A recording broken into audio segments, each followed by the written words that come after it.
Hello learners of all ages, my name is Mr. Montgomery. I teach 4th and 5th grade math, and today we're going to be learning about how to add money, or using addition with money.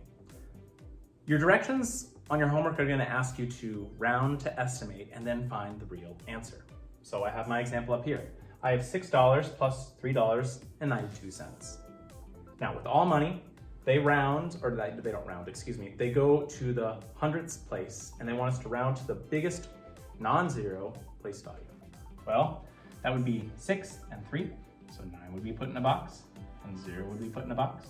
Well, 6 would stay as $6, and 9 would tell the 3 to go up to a 4. So my estimation would be about $10. But let's add these together to find out what the actual answer is. 0 plus 2 is 2, 0 plus 9 is 9, and 6 plus 3 is 9. My actual answer is $9.92, and my estimated answer is around $10.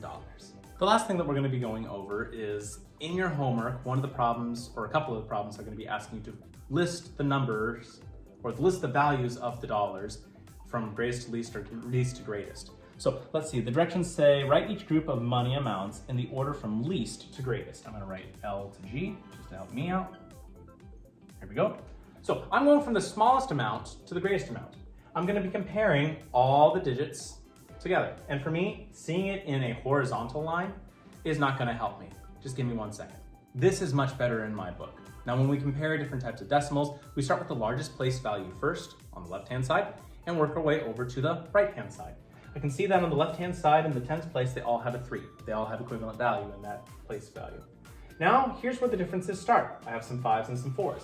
We're going for least to greatest. So I'm going to keep my eye on this one, and I'm going to keep my eye on this one because 4 is smaller than 5. I'm going to go on to the next place value. I have 6 and 5. And the only reason I'm comparing these two numbers is because they're the ones that are the smallest in the ones place. So I can only worry about these two.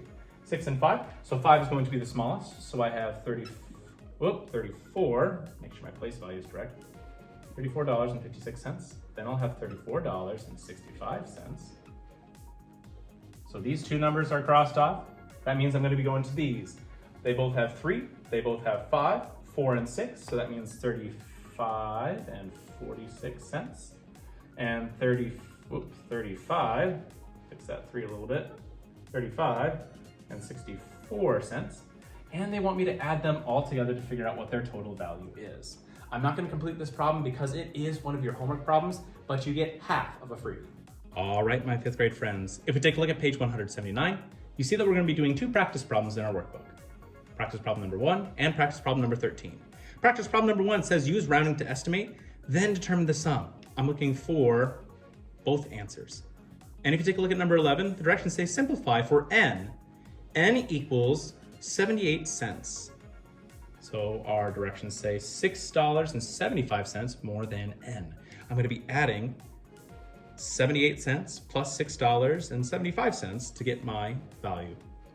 If you have any questions about addition with money, please let me know when you come to class tomorrow.